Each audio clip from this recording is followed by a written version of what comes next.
आप अपने विद्यालय की अपार आईडी बना रहे हैं लेकिन 100% स्टूडेंट्स की अपार आईडी नहीं बन पा रही है। सबसे बड़ी समस्या यहाँ पर हो रही है डाटा मिसमैच की। और जो डाटा है वो कहाँ कहाँ मिसमैच हो रहा है, तो सबसे पहले हम बात करें तो एसआर रजिस्टर में करेक्शन करना पड़ेगा। आधार का डाटा और एसआर रजिस्टर का डाटा हमारा यहाँ पर मैच नहीं हो रहा है, कैसे आईडी बनेगी। दूसरी हम बात करते हैं तो यूडाइस पोर्टल पर भी हमें करेक्शन करना होगा, तभी जाकर हमारी आईडी बनेगी। क्योंकि यदि हमने एसआर में रजिस्टर कर दी, करेक्शन कर दिया और यूडाइस पोर्टल पर नहीं किया तो भी आईडी नहीं बन पाएगी। शाला दर्पण पोर्टल पर भी करेक्शन करना होगा, तीनों जगहों का रिकॉर्ड एक जैसा हमें रखना है। और इसके अलावा हम बात करें हमारे एसआर रजिस्टर में सही है तो आधार कार्ड में किस प्रकार हमें करेक्शन करवाना होगा। सबसे बड़ा रोड़ा यहाँ पर आधार कार्ड ही साबित हो रहा है। आधार कार्ड में करेक्शन करना बहुत ही परेशानी का यहाँ पर सबब शिक्षकों के लिए बन गया है। जब तक आधार कार्ड में करेक्शन नहीं होगा आईडी नहीं बन पाएगी। आधार का डाटा और विद्यालय का डाटा एक सा होना आवश्यक है।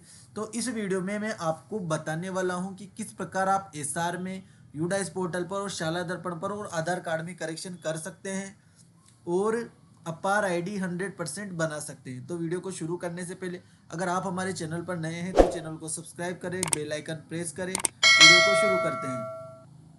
सबसे पहले हम बात करते हैं फर्स्ट स्टेप की। तो यहाँ पर एसआर रजिस्टर में करेक्शन कैसे करना है हमें।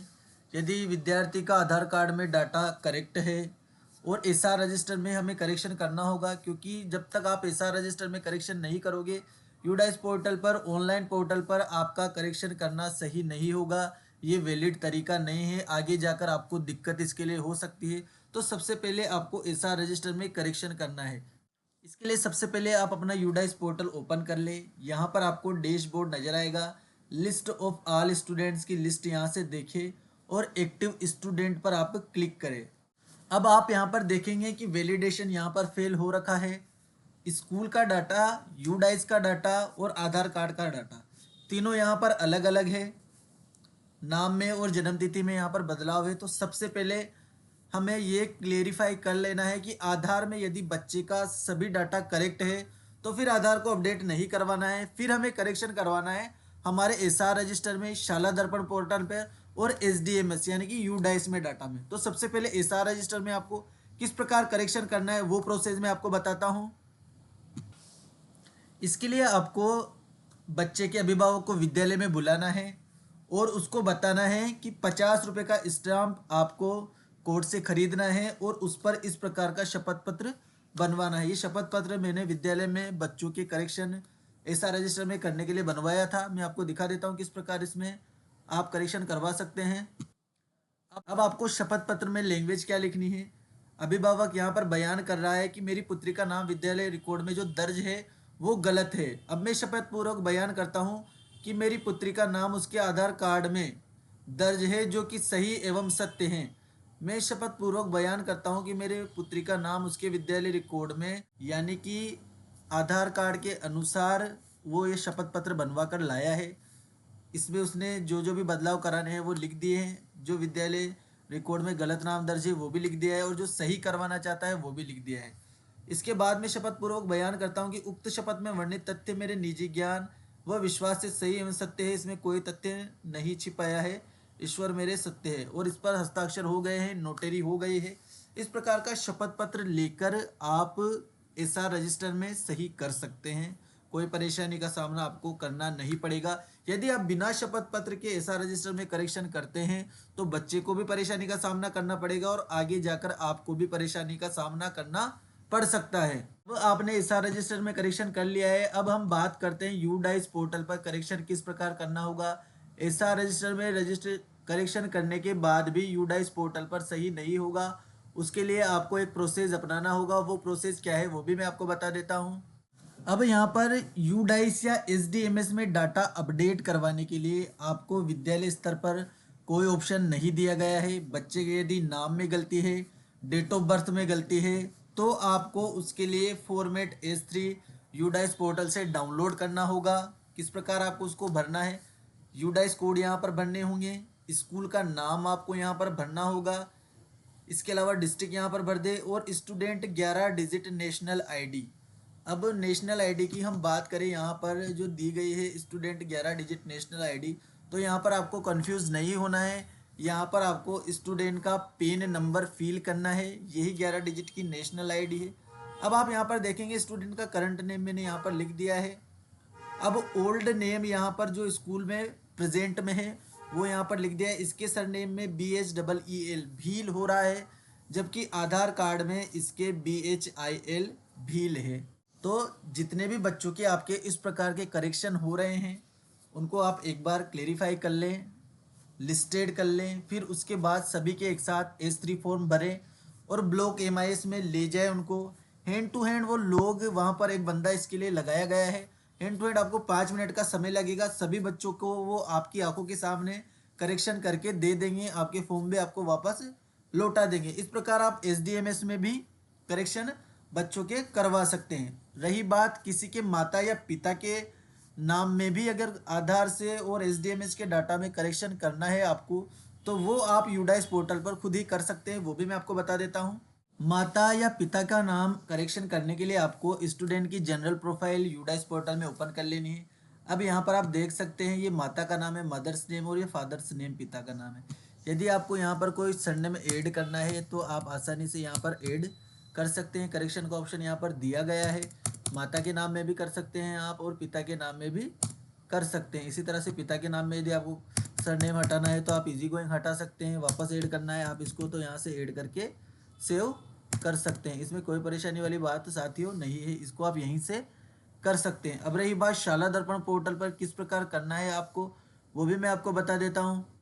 स्टूडेंट का नाम शाला दर्पण पोर्टल पर अपडेट करने के लिए आपको ओपन करना है अपना स्टाफ लॉगिन आईडी पासवर्ड डालकर आपको लॉगिन कर लेना है। क्लास टीचर ही अपनी क्लास के बच्चों का नाम यहाँ पर एडिट कर सकता है, तो जो भी क्लास टीचर है उसका बच्चा है उसकी स्टाफ आईडी से आपको लॉगिन करना है। यहाँ पर स्टूडेंट का ऑप्शन दिया गया है, इसी पर आपको क्लिक करना है। Student basic information updation module यहाँ पर दिया गया है, इस पर आपको सिंपली क्लिक करना है। यहाँ पर एक पॉपअप मैसेज आपको शो होगा, कुछ डायरेक्शन यहाँ पर दिए गए हैं, इनको ध्यानपूर्वक आप पढ़ ले। सभी पर आपको टिक लगाना होगा। सभी पर आप पर टिक लगाने के बाद यहाँ पर नीचे वेरीफाई का दिया गया है, इस पर आप क्लिक कर दें। अब यहाँ से आपको क्लास सेलेक्ट करनी है, इसके बाद सेक्शन सेलेक्ट करना है और शो बटन पर क्लिक कर देना है। आपके सामने स्टूडेंट्स की लिस्ट यहाँ पर ओपन हो जाएगी। जिस भी बच्चे के आपको करेक्शन करना है उस पर आपको सिंपली क्लिक करना है।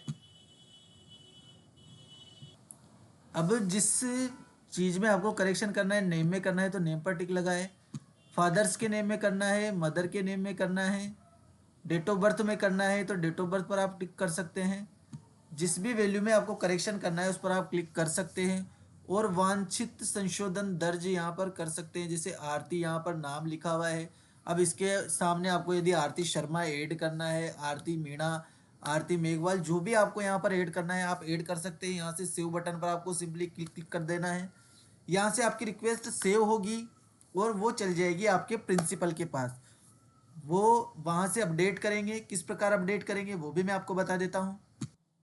अब आपको यहाँ से अपना शाला दर्पण ओपन करना है, अपने विद्यालय की लॉगिन आईडी डालनी है। यहाँ पर विद्यार्थी टैब में आपको क्लिक करना है। अब यहाँ पर आपको ऑप्शन नजर आएगा प्रधानाचार्य द्वारा छात्र विवरण सत्यापन, इसी पर आपको क्लिक करना है। जिस विद्यार्थी के आपने करेक्शन किया था उसकी रिक्वेस्ट यहाँ पर आपको शो हो जाएगी। अब यहाँ पर जिस विद्यार्थी के आपने करेक्शन किया था, जैसे वो सेलेक्ट क्लास और सेक्शन सेलेक्ट करेंगे, शो बटन पर क्लिक करेंगे, उस स्टूडेंट की यहाँ पर डिटेल शो हो जाएगी। प्रिंसिपल उसको वेरीफाई करेगा और बच्चे के रिकॉर्ड में सुधार हो जाएगा। तो शाला दर्पण SDMS और SR रजिस्टर में किस प्रकार संशोधन हुआ वो मैंने आपको बता दिया। अब लास्ट प्रोसेस आधार कार्ड में आपको किस प्रकार संशोधन करना है वो भी मैं आपको बता देता हूँ। अब यहाँ पर ये बच्चा है, इसकी अपार आईडी अभी जनरेट नहीं हुई है, तो सिंपली मैं जनरेट बटन पर यहाँ से क्लिक करता हूँ। इस प्रकार का इंटरफेस आपके सामने ओपन होगा। अब यहाँ पर नोट दिया गया है to update any of the above field visit general profile, इस पर आपको सिंपली क्लिक करना है जनरल प्रोफाइल पर। अब यहाँ पर आपको ऑप्शन दिया गया है do you want to change Aadhaar detail in SDMS portal में आप आधार की डिटेल्स को चेंज करना चाहते हैं। यदि आप इस पर टिक लगाते हैं तो यहाँ से इस बच्ची का जो नाम दिख रहा है, आधार नंबर दिख रहे हैं, अब जैसे मैं do you want to change Aadhaar detail in SDMS इस पर क्लिक करूँगा, ये ब्लैंक हो जाएंगे। अब यहाँ पर आपको आधार नंबर ऑफ स्टूडेंट भरना होगा। नेम एज पर आधार, बच्चे का नाम जो आप करना चाहते हैं आधार में SDMS पोर्टल यानी कि आपके यूडाइस पोर्टल पर, वो आप यहाँ पर भर सकते हैं। इस कंडीशन से भी आप अपार आईडी बना सकते हैं। बच्चे का नाम आधार में वही हो जाएगा जो आप यहाँ पर फीड करेंगे आपके SDMS पोर्टल पर। और आधार को यदि उसको चेंज करवाना है तो वो किस प्रकार करवाना है वो मैं आपको बता देता हूँ। अब यदि पेरेंट्स चाहते हैं कि हम तो आधार कार्ड में करेक्शन करवा के ले आएंगे, बच्चे का आधार कार्ड दूसरा बनवा लेंगे, अपडेट करवा लेंगे, तो क्या प्रोसेस उनको फॉलो करनी है ये आप स्टूडेंट्स को बता सकते हैं। तो सबसे पहले 9:30 बजे आप उनका अटल सेवा केंद्र या ई मित्र केंद्र, बैंक, पोस्ट ऑफिस, जितनी भी जगह पर आधार कार्ड में करेक्शन होता है वहाँ सुबह 9:30 बजे नंबर लगाया जाता है। दूसरे दिन उनका नंबर आएगा। नाम में यदि उनको करेक्शन करवाना है, बड़े बच्चे हैं तो 10th की मार्कशीट से नाम और डेट ऑफ बर्थ में करेक्शन हो जाएगा। छोटे बच्चे यदि हैं तो उनके लिए जन्म प्रमाण पत्र यहाँ पर अनिवार्य कर दिया गया है। जन्म प्रमाण पत्र के बिना यहाँ पर करेक्शन नहीं हो सकता। जो जो छोटे बच्चे हैं वो करेक्शन करवाना चाहते हैं तो उनको जन्म प्रमाण पत्र यहाँ पर लगाना होगा। पहले स्कूल के अध्ययनरत प्रमाण पत्र से करेक्शन कर दिया जाता था, लेकिन अब जन्म प्रमाण पत्र अनिवार्य कर दिया गया है। इसके अलावा 8th की मार्कशीट और 10th की मार्कशीट से भी करेक्शन हो जाएगा। इस प्रकार इन सभी में करेक्शन करके आप अपार आईडी को आसानी से बना सकते हैं। पहले आप बच्चों को लिस्टेड कर ले कि किस किस का डाटा मिसमैच हो रहा है, फिर उसी के अनुसार आप कार्यवाही करें। वीडियो अगर पसंद आया हो तो वीडियो को लाइक करें, चैनल को सब्सक्राइब करना ना भूलें। धन्यवाद।